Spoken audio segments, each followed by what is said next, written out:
Nagu igas asjas, siis mingid hetked on need, mis annavad kogu sellele asjale sellise ägeda varjundi ja kas või nagu praegu, et me tulime just veest, tees neid pinnaltpääste harjutusi, on hea tunne, et asjad on veel käpas. On selline tore ütlus, et mu süda tilgub merd.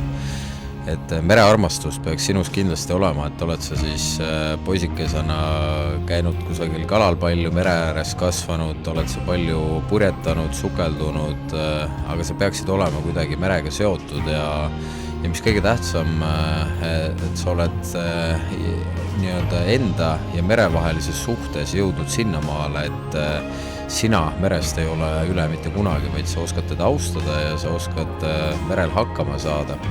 Aga sa alati tead, et meri on sinust tugevam ja sul on sügav austus mere ees.